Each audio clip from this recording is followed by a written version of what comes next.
Well, hi everybody, and welcome to what is this? A Kings of Anglia podcast, stroke video, stroke vlogcast, whatever they call them these days. It's another Ipswich Town Favourite 11. Now, I started this little feature last week. It's gone very. People love it. Love it, and I'm very thrilled to be joined this week by call him a fellow king, a fellow friend, a fellow colleague, a man who, well, he knows he's Ipswich Town. So this is going to be really interesting to find out this man's favourite ever Town 11. It's Mr. Andy Warren. Andy, how are you, sir? The end of the football season's finished, so now we've got time to do nice little things like this. It's good, isn't it? I'm looking forward to doing this. It's not often I get to talk about it, the times that I've enjoyed supporting Ipswich Town in my youth, without giving away too much of the identity of the team that I've picked. A lot of it comes from that rather than my years reporting on them. So I'm quite excited by this.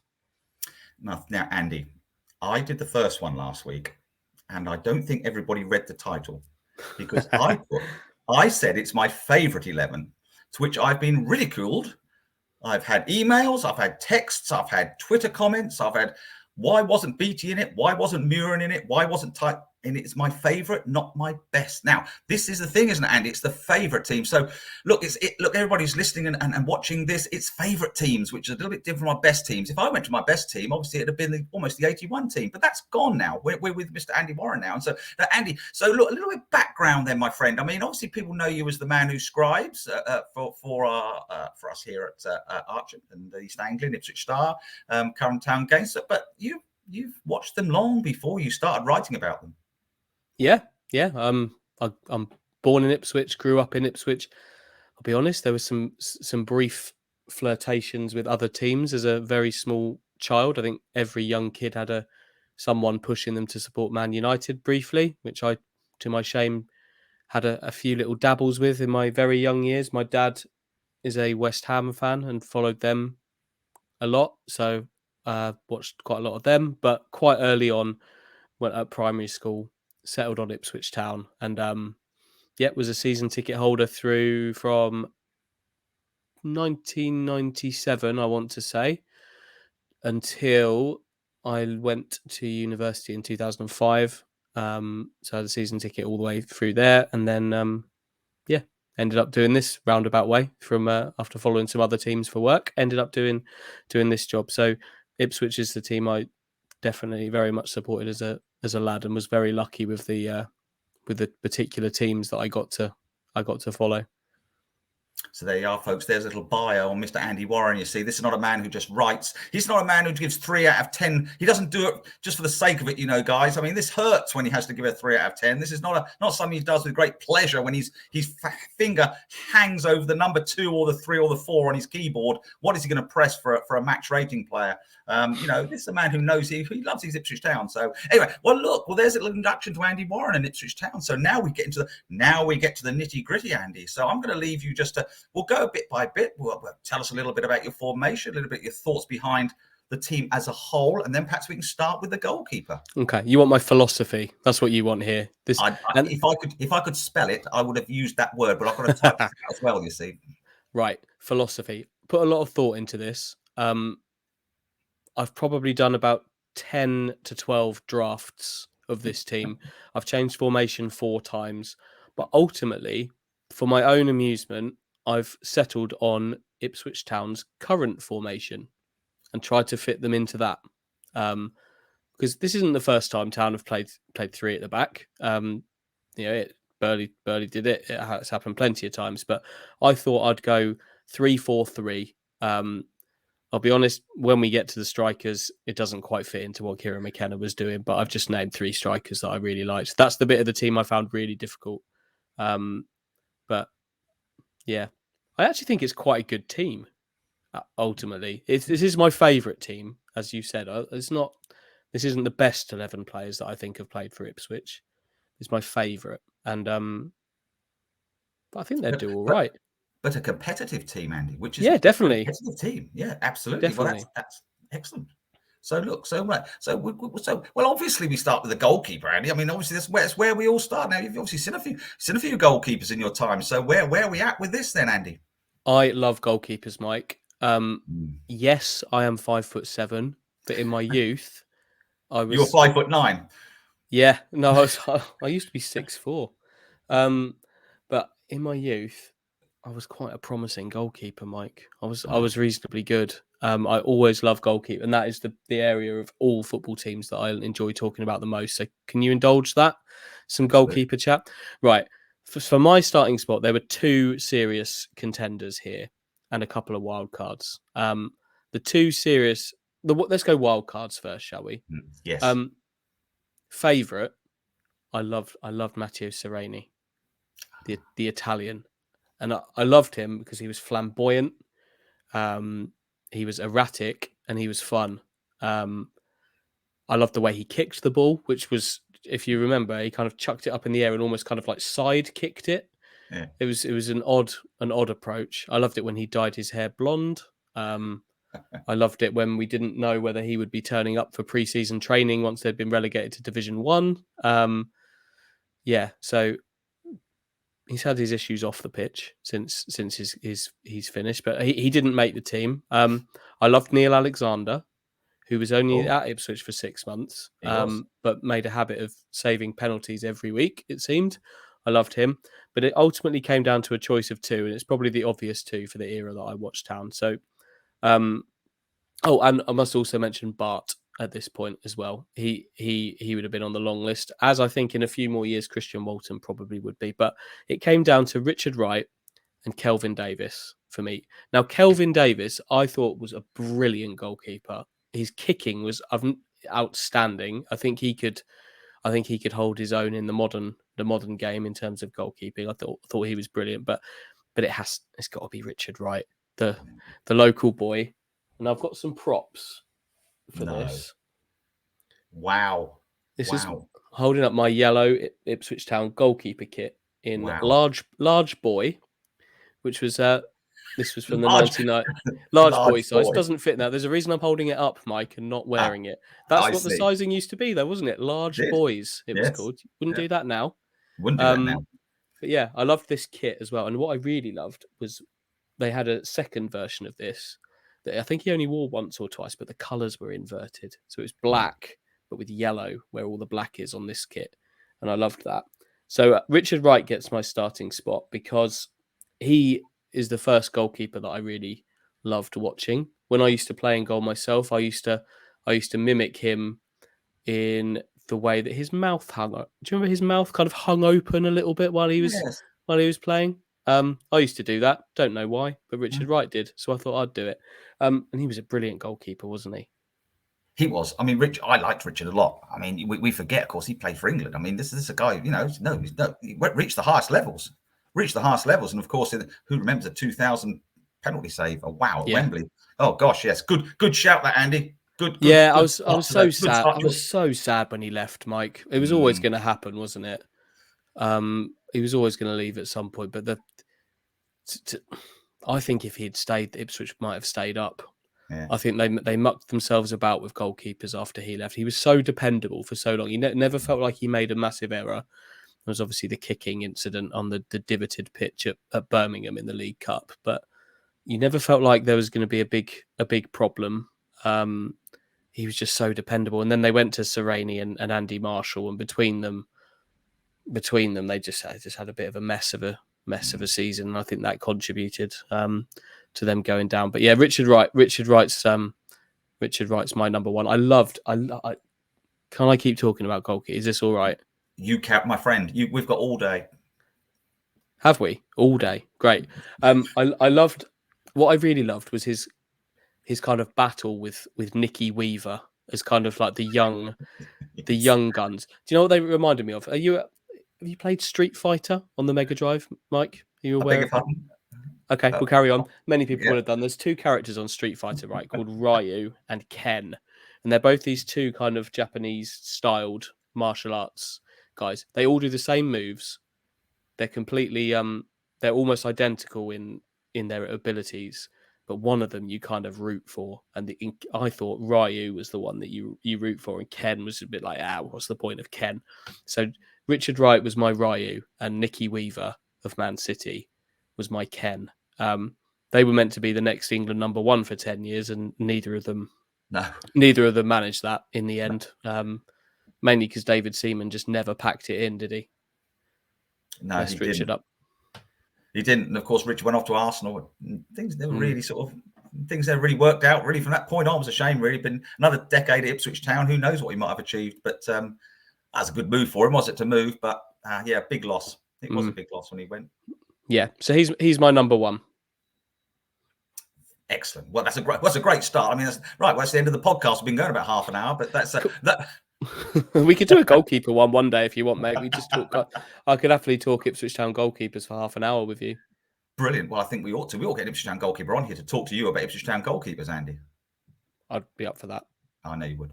Right. So there you go. So they are Richard Wright. Richard Wright in goal. Well, what a great choice. I mean, how can you not have an England goalkeeper in goal for Ipswich Town? Fantastic stuff. So you talk, but you've then you've gone a bit left field with this formation. You see, and this is going to throw everybody with your three at the back. All these Ipswich Town wonderful defenders you've seen in your time, and you've gone for just three of them. Well, yeah. There you go. Well, the first one, the right-sided one, sure, he wouldn't. If this was a best 11, he wouldn't be even close. But this is my favourite players, isn't it? Yes, it is. Janoy Danassian. Oh, absolutely understandable. Completely understandable, Andy. Absolutely understandable. I just love. He is the most fascinating football player, kind of journey-wise, that I've ever known at Ipswich. It's been absolutely ridiculous. His journey to being finally 4 years after signing, he's finally like a permanent fixture. Like he should, all things being equal, he'd have been gone 3 times in there. Signed from Accrington, but they then realised they couldn't sign him full time straight away because of his work permit issues. So he went on loan. By the time they ultimately were able to make that permanent and paid the 750 grand, Paul Lambert had decided he didn't want him and would quite happily have pulled the plug on that deal. They couldn't. So within a week of paying 750 grand for him, they loan him back to the team they bought him from. Then he ends up having a bit of a in and out of the team, always doing okay in that time. But then he goes out on loan to Fleetwood again, and you think he's done, and then he comes back. Everyone else has been sold, and he's like, "Yeah, we will have a look at you, Janoy, because we've not seen you, but there's every chance you're going to go." Then he's second in the Player of the Year voting. It's outrageous. I always thought, Andy, when every time Danassian suddenly popped up on the team sheet, which was like once every sort of 12 games, suddenly his name would appear there. Every time he played, I sat there at Portman Road or wherever and thought, well, what? He's a good. This bloke's having another solid game. He had a solid game I don't remember him making huge ricks or muck-ups. I thought, why does this guy not get a look in then? Before obviously now he's getting a big look in. So yeah, good shout, Andy. Good shout. So he's in, and that might raise a few eyebrows, but it's favourite 11. Favorite. Yes, I wish I'd said favourite 11 about 15 times in my piece, because I said I never did, and everyone thought it was my best 11, which included. Oh, never mind. That's me gone. Anyway, Andy. So Danassian's in. Who's he alongside? Right, the man in the middle is an absolute titan of a man, Tony Mowbray. As solid a man, I think as you will ever find. Brilliant defender. Just everything you'd want in a football player, I think. An absolute ox. I was very young when Ipswich signed him, so kind of I remember Ipswich signing him. I remember him coming into the team, but what I really remember him for is coming back into that playoff winning team probably around October time. He'd basically retired, hadn't he? He was coaching. Yeah. He'd basically retired. Things weren't going particularly well, and George Burley sort of pressed the emergency button and brought in a 38. See, I thought he was like 38 or 39. He was only 36. I'm 36 this year. I know. But at the time, I was looking at him thinking they've brought the old boy back. But that's me now.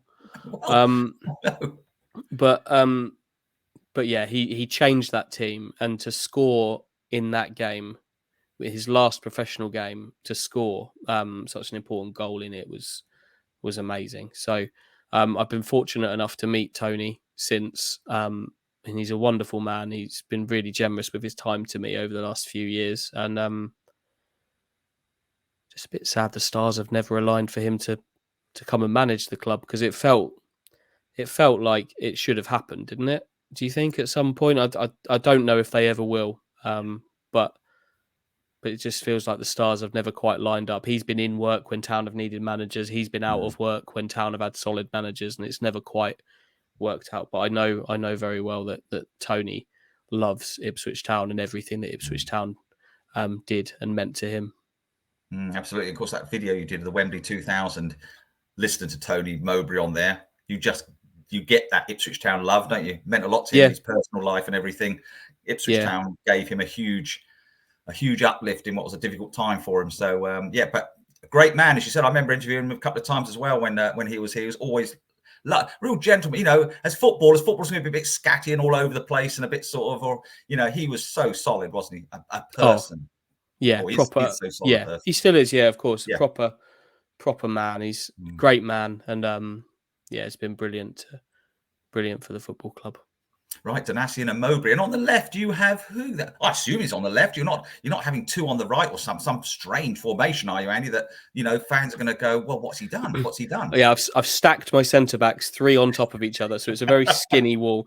No, on the left, I'm not sure he ever played in this system for Ipswich, but I think he would be absolutely perfect for it. Herman Hreiderson. On the left side, he played centre back in a 2, I'm sure. Played left back a lot.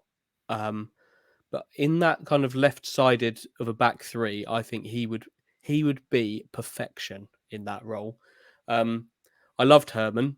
I was in the year below his stepson at school when he came over here, so I kind of gravitated towards him a little bit. We used to play football together at lunchtime. He wasn't very good, but Herman was, and he was brilliant. I loved how high his knees would go up when he was running up and down the left side, almost up to his chest. He could cross a ball. He was brilliant in the air. Herman Hreiderson, I think, would be a brilliant left side option in a back 3. And of course, he's famous flying off into the North Stand, which of course we I mean, I always thought, I don't know if I was never in the North Stand at that time. There's people listening to this probably who actually caught him. There's probably people listening to this who actually caught him as he hurled himself in the North Stand. Was that game against Bradford? I can't remember. He didn't even score, Mike. It wasn't even his goal. That wasn't his goal, was it? He just decided, I'm taking off. Now, someone listening to this podcast must have caught him because he was. It was what you call the floating. He was just floating on the fans. Was it? It was a wonderful moment. Brilliant. Yeah, that's the kind of the iconic image of Herman Hreiderson, wasn't it? He deserves to be in any fan's favourite team for that alone. Yeah. No, he was great, and another one that it was a real shame that he kind of came to an end. He was one of the ones that had to be sold off on the cheap in the administration times. That was a sad moment, but he's in my team anyway. Quite right. Excellent. Well, so good. So we've got Wrighty, we've got Donasian, we've got Mowbray, and we've got Hreiderson. So we go into the midfield. We go into the sort of the era, the playmakers or the grafters, whatever you want to call them, Andy. I mean, you've gone for 5, so I mean, there's a lot of talent and all sorts in here. It is actually a midfield 4 because I couldn't really allow the attacking midfielders ended up being another striker. So it's a midfield. What do you want? Do you want the width? Do you want width, or do you want my middle pairing first? Well, what are you more? Are you more a width man, or are you more sort of? Do you like the centre of the park? The grunting in the centre of the park. I appreciate that I need to have some width in this team, but if I could have played with 4, if I could have played with 4 central midfielders in this, I would have done, because that's something I really appreciate. But there was one name that was always going to be on here in the middle, and I've got another prop. No. Oh, of course. If you're watching, if you're listening on audio boom, by the way, and you'll think to yourself, what's Andy Warren doing? Because he keeps telling us he's got these props and we can't hear it. Well, I'll tell you what he's doing now, shall I? He's holding up Matt Holland 8 shirt. What a legend. What a shirt. I couldn't not pick Matt, I'm afraid. Captain fantastic. All round good midfield player. Was obviously massive in the in the team that ended up getting promotion, and then the team that finished 5th in the league. And he was brilliant. Absolutely loved Matt Holland. Everything you would want a captain to be, I think, both in terms of his play and in terms of how he kind of represented the club and the image that gave off. He's obviously still involved in the club again now. He's on the board of the community trust, which is a great thing, because I'm delighted to report that he is indeed the exact bloke you would hope he was. Yeah, because so often people aren't they? They're not. When he comes over, it goes when he used to go around clapping the fans after. You think, what a nice guy he is. I wonder if he really is a nice guy. Well, he is. He is a nice guy. And He's a fantastic man. And I think, do you know what? I'm going to say something a bit controversial here, Andy. Do you agree with this one? Do you think he's a little bit underrated? Do you think fans didn't appreciate how good he was? Because there's another guy who played in the World Cup for Republic of Ireland, led Ipswich to the Premiership, captained that team, Burley's team for all those years, And I still, I think, I don't know if was he underrated. Did people underrate him a little? I think he probably was underrated. I think most people were probably pretty sure that he was a really, really important part of that team, but he didn't necessarily kind of get the headlines, did he? That's where I'm coming from. It wasn't. Yeah, he didn't get the headlines like others did.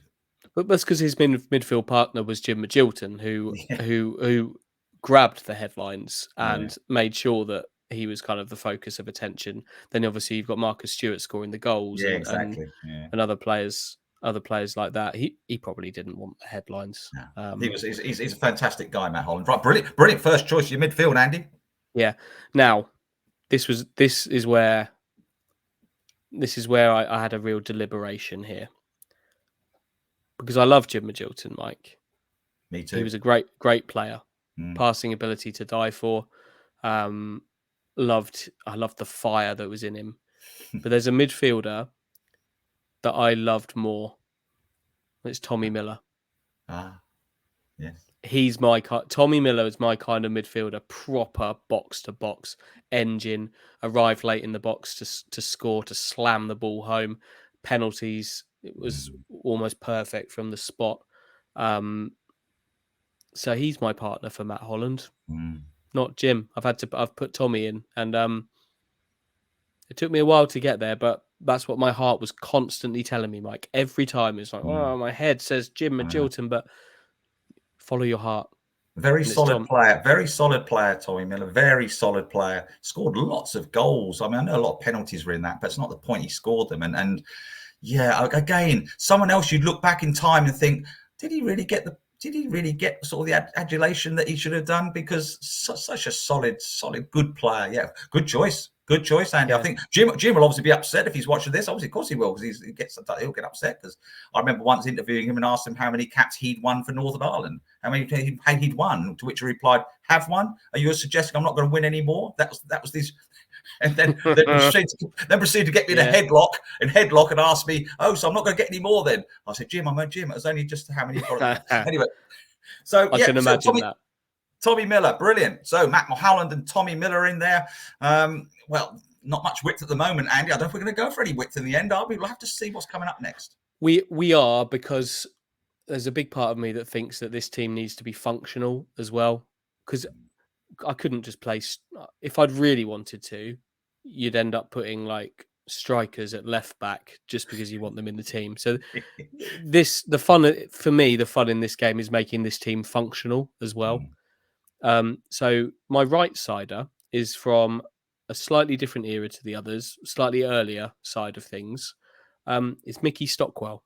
Oh, Mickey, yeah. As my right sider, who I think I've probably seen Mick Stockwell play every position on the pitch. Right back, right midfield. I think I've seen him play up front before.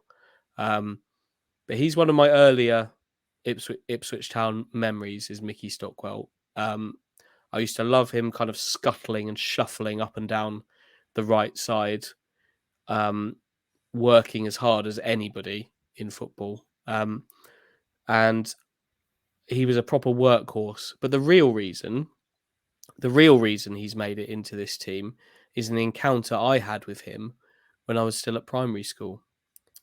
Because guess what? Pray tell. Me and Mickey Stockwell and Neil Thompson as well, opened a bottle bank together. Oh, wow. Would you What a believe story. that? What Yeah, I a know. story. What a Weren't story. expecting that, were you? No, well, we need more. You can't leave it at that, Andy. Was it in a pub? Was it a pub somewhere, or It was in a was it? pub. Do you remember if I said to you the Golden Key pub? Yes. Yeah. The Golden Key. You, Was that you know, Woodbridge on Road? Woodbridge. Yep, it's a Sainsbury's now. It's a little Ah, Sainsbury's now. But at school, at primary school, St John's Primary School, good stock there, Mike, isn't good it? stock. I went there. Yes, we went there, Yeah, didn't we, Andy? Yeah. yeah. We had there was a little competition where you had to, I think it's probably run by the council or something, where you had to. It was all about recycling and learning about recycling, and you had to do a bit of art to kind of represent that or something. And somehow, with a significant amount of help from my mum, my my bit of art about recycling bottles was picked out as the winner, and the prize was to open the bottle bank Wow. and cut the ribbon and put the Yeah. first bottle in. So I did that, and Mick Stockwell and Neil Thompson were involved as well, and Mick Stockwell lifted me up so I could cut the ribbon of the bottle bank and put the first bottle in. See. Now, I've searched our newspaper archive so many times for this picture because I know it was in the paper, but I Yeah. cannot find the picture anywhere. But that picture does exist, of me and Mick Stockwell opening a bottle bank together. So You see, now this is why it's people's favourite 11. You see, this is what it's all about. You see, these type of stories, Mick Stockwell's got to be in your favourite 11 with that story. What an absolutely wonderful story that is, Andy. I mean, Mickey Stockwell, as you said, played everywhere. I mean, I wonder if people, there's obviously people listening and watching this who saw him score. I think he scored 2 at Wimbledon up front yeah, one Tuesday night or something. in We played him up in the red kit. in the red kit, exactly. I mean, that was Mickey Stockwell. Wherever you played him, you got 110%. And also he opened bottle banks. I mean, this was the thing. I mean, back in the, we're all green now, aren't we? We're all recycling this and recycle. Mickey Stockwell and Andy Warren were years ahead of the game. And Neil Thompson. I haven't included Neil in this team, and I feel bad for it, but he must get the credit for the bottle bank incident because he was involved too. Neil Thompson, what a left foot he had. Anyway, Anyway, I don't quite have the footballing memories of him to be able to, because Mick Stockwell went on that little bit longer at Ipswich.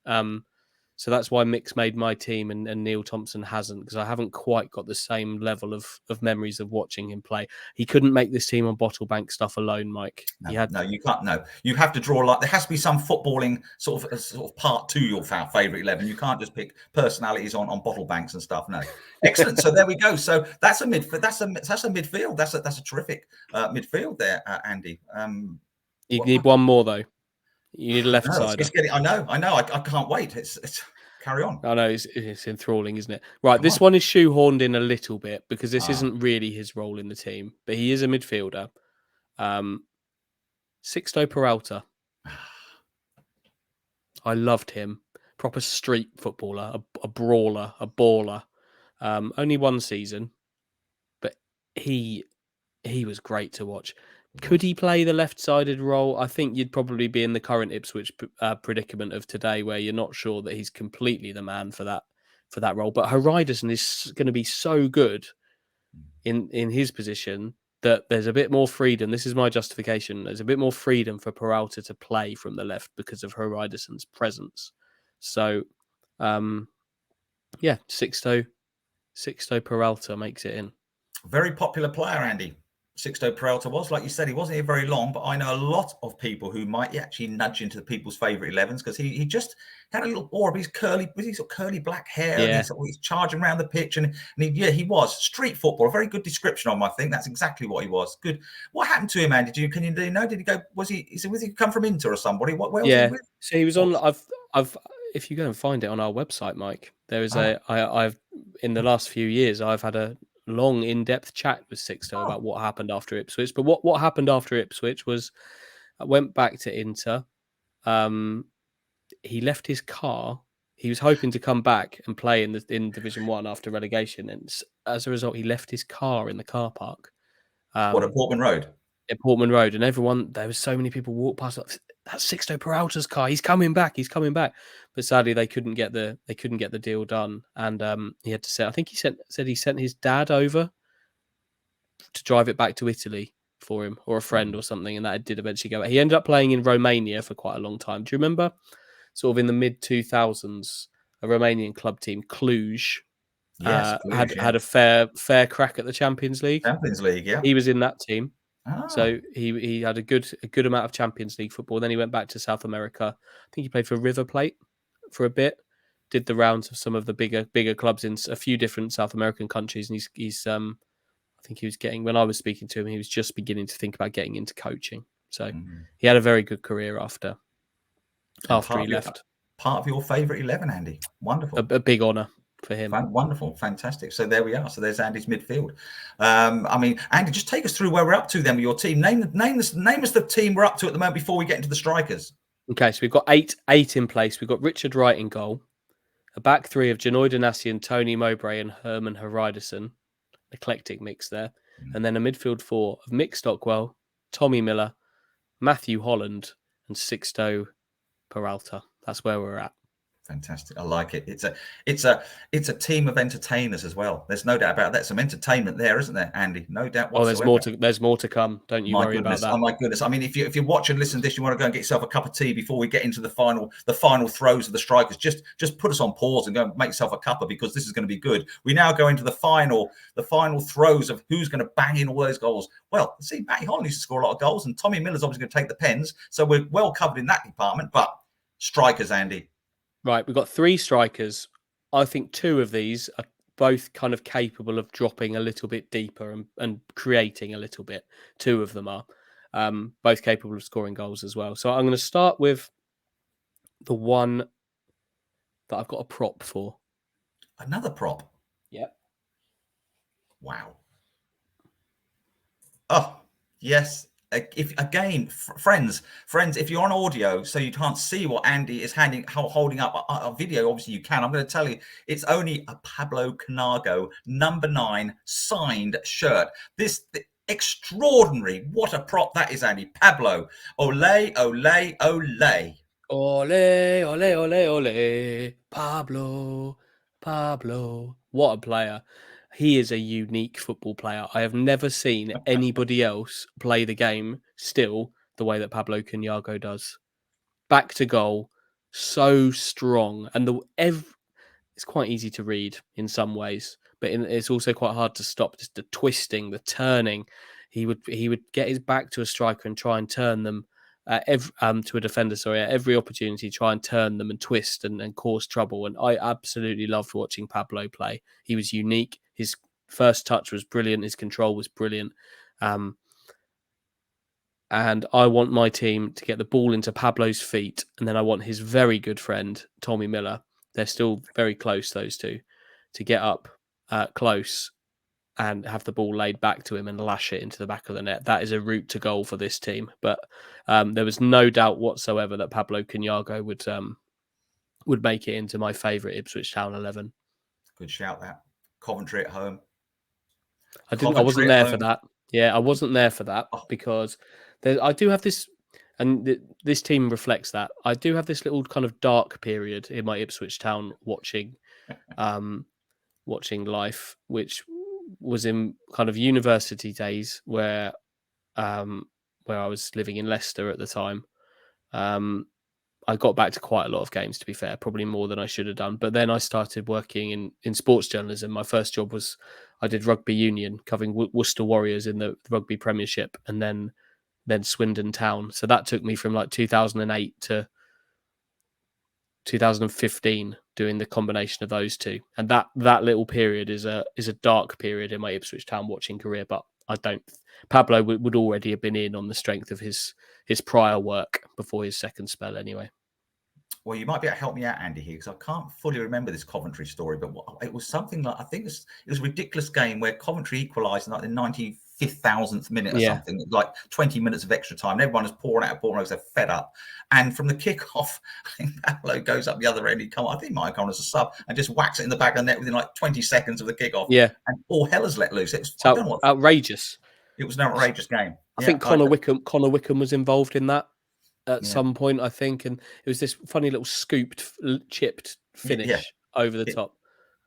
And I remember in absolute chaos because so many people had gone home so fed up. Did Coventry score too late? I can't remember the full. My memory's not as good as it was, Andy. But I mean, obviously, people watching this will know the game we're talking about. Pablo, what a man! So he's in yours. Mike, can I interrupt? The goal, Coventry's goal, was scored by Richard Wood, who ridiculously played against Ipswich a month ago. He's still going with Rotherham. Really? Gosh, blimey, how long ago was that then? That must have been 15, 18 years ago, surely. Yeah, late 2000, 2000 I don't know, 2008, 2009, maybe. Blimey. Okay, so there you go. Pablo's in. We've got 2 more to fill, Andy. Shefki Kuchi. Again, I've never seen a player play the game the way that Shefki Kuchi does, and I don't know if that's a compliment or not. I think it is. Another unique football player who, let's cut to the chase, wasn't very gifted. But my word, he made up for it with heart and desire, and occasionally pulling something out, which was incredible finish now and again. And I loved watching him. He'd chase a plastic bag around Portman Road if you needed him to, and part of a team that was so entertaining under Joe Royle. I couldn't not have Shefki in this team, I'm afraid, because he's a showman. But the most unlikely of showmen. And well, he was a showman, and it's absolutely right. His swallow dives were just extra. How on earth he bounced off his chest in the way he did. I mean, it was just a wonderful player. Thoroughly. I always enjoyed Shefki because, as you said, he had a good. It was with Benty. He was up front with Benty, wasn't he? Yeah. And they had it's a wonderful combination. Everyone talks about combinations, and there was one, and it was but such an unlikely one as well, right? Yes. Like Darren Bent and Shefki Kuchi don't feel like natural bedfellows in terms of partnerships.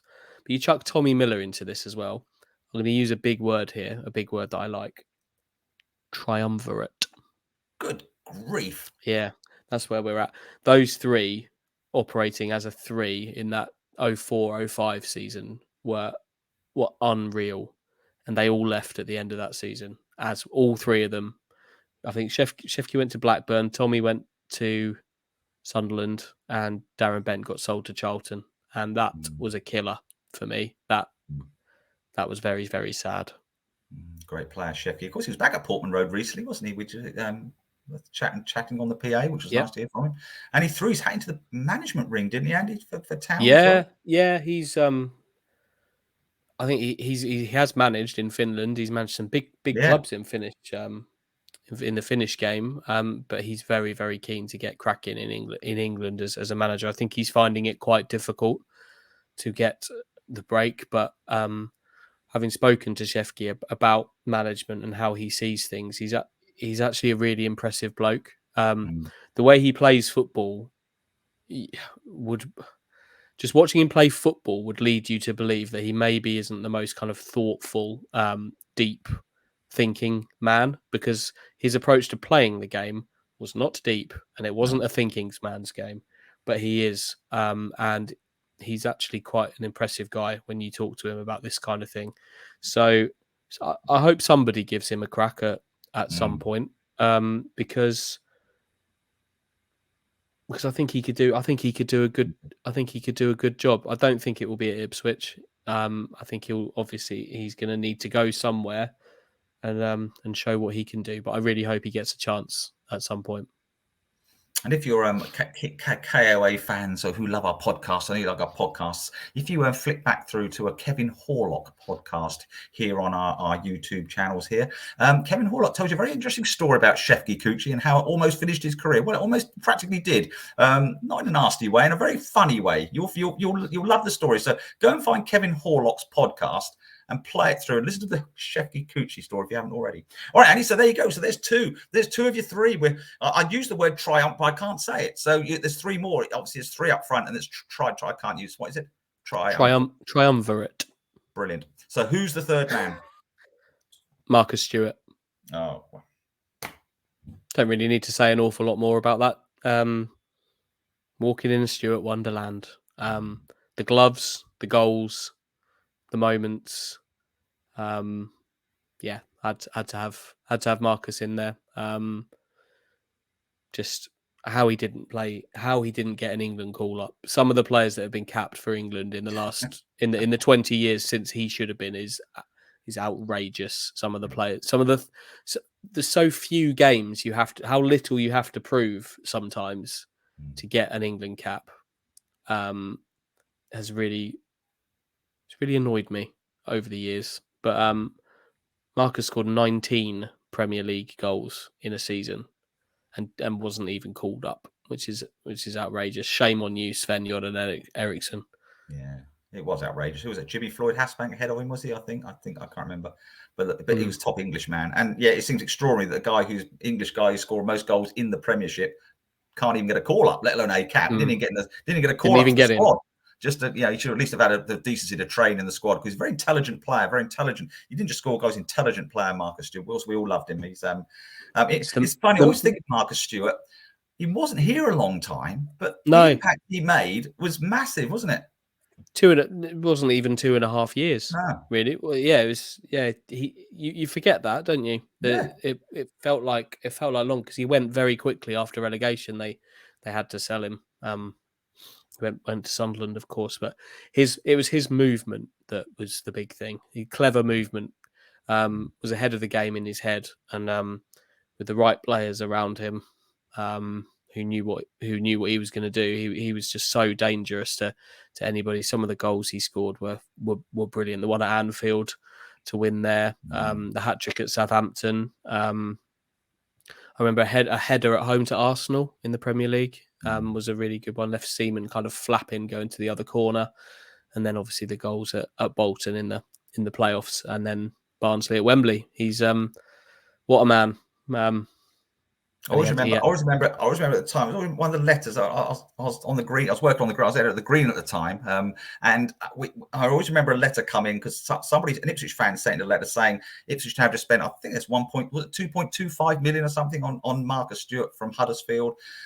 And so he'd only been there for sort of 2 weeks, and it's like, how can we spend that sort of money on a da da da da da? And I had a letter come in from someone who supported Huddersfield, how they got hold of the green. It was before the internet back then, and they said, "Are you kidding me?" They said, "I've just read this letter from him.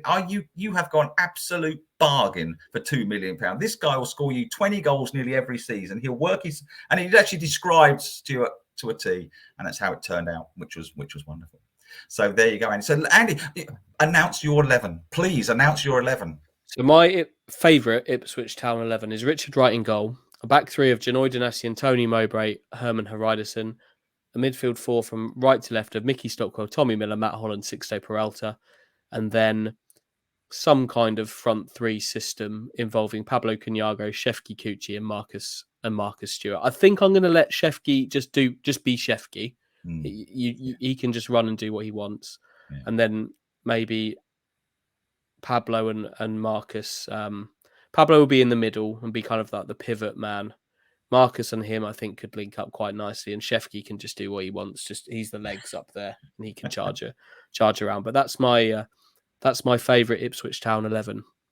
I'd pay to watch them. So would I. I would pay to watch that all day long. That's an outrageously exciting and fun team, a real fan-based fun team. But look, but now we're going to have we'll have some substitutes, and we're going to have the manager. In what order do you want to go, Andy? Do you want to just very quickly reel off your substitutes, and then we'll finish with the manager? Yeah. Well, if I tell you my substitutes, if there's any of them you particularly want to explore further, you tell me. So my substitutes are Kelvin Davis, Thomas Gardso, Chris Makin, Jim Magilton, Darren Curry, Danny Haynes, and James Scowcroft. Brilliant. You're holding up a Gardzi. Gardzi, did it say Gardso? You've got a Gardso shirt. Gardso shirt as well. Well, seeing as, again, if you're watching this, if you're listening to this, you haven't mentioned Darren Curry. You didn't mention Darren Curry. Oh, did you? Sorry, I wasn't listening. Yeah, Curry's on the bench. Davis, Gardso, Makin, Magilton, Curry, Haynes, and Scowcroft. You've got a big bench there, Andy, which is great. 7 on the bench. Darren Curry shirt held up as well. Thomas Gardso. Well, I think Darren Curry, now there's an interesting chap. Fine footballer. If ever I saw one. A fine crosser of the ball. Really nice and tidy little bit of wing play. Yep, and gave us people on the slower end of the spectrum hope that they could still enjoy sport, because he was very slow, but it didn't cause him trouble. Chris Makin is one I'd like to talk about, if that's all right, quickly. Absolutely. Because if I'd been playing with proper fullbacks, I'd have probably put him in, because I thought he was so solid. Yeah. Nothing more, nothing less. Had a bit of devilment in him as well. I really liked him. Guardso, I loved Guardso. Really smooth, silky centre back. I think he reminds me a bit Wolfenden-y in some ways. I think those two have got some quite good comparisons. Danny Haynes as the impact sub, or if this team comes up against Norwich, and then James Scowcroft as well. I really like James. I think he could offer something a bit different, and maybe didn't get the credit he deserved either. So let's make up for that by giving him a place on the bench. Fantastic! What a side! What a subs bench. Now this team requires a manager. This team requires someone to let their free flowing juices flow over the pitch. Who's the man in the dressing room who's gonna let them just play their game? It's only one man really. It's got to be George Burley. Had George Burley not been the Ipswich Town manager building the team the way that he did, I don't think I would have. I don't think Ipswich Town would have meant what it does to me now. He built in front of our eyes, and just got a team of sort of legends, really, in my lifetime anyway. Brought them together and achieved something brilliant. So George Burley gets the nod, but the only other one that I gave real consideration to would be Joe Royle, who, that team was so entertaining. Yeah, so entertaining. We talked about a lot of his players in there, but it was so entertaining that I'd have Joe involved as well. I don't know if Joe would want to be George's assistant, but if he, I'm not sure Joe Royle would do that. But if they fancy doing it together, they could be joint managers, but they can. But it's George. It's George. It's got to be George. That's brilliant. Well, what a team. Well, I mean, I don't know if you want to go through it once more. Do you, Andy? Do you want to read it again, or let's read it? Let's read it nice and slowly with the subs and the manager, just to finish off. Okay. A wonderful. It's been lovely to talk to you, Andy. It's just been a delight. Wonderful memories of some of these players. No, thank you for letting me open my mouth, show off my shirts, and spout out my team. So in goal is Richard Wright, a back three of Janoy Donatian, Tony Mowbray, Herman Haridason, a midfield of Mickey Stockwell, Matt Holland, Tommy Miller, and Sixto Peralta, and a front three of Shefki Kuchi, Pablo Cunyago, and Marcus Stewart. And on the subs bench? And on the bench is Kelvin Davis, Thomas Guardso, Chris Makin, Jim Magilton, Darren Curry, Danny Haynes, and James Scowcroft. All managed by Sir George Burley. Brilliant. Andy, it's been lovely talking to you about your favourite Town 11, and really, really interesting. We'll do more of these throughout the summer, guys and girls and folks, and I hope you enjoy listening to them. Andy, thank you ever so much. We'll let you get back now to the current plight of Ipswich Town, and you know they've got plenty of stories to try and find for us. But Andy, thanks ever so much. I hope you enjoyed giving us your favourite 11. I certainly did. Thank you very much, Mike.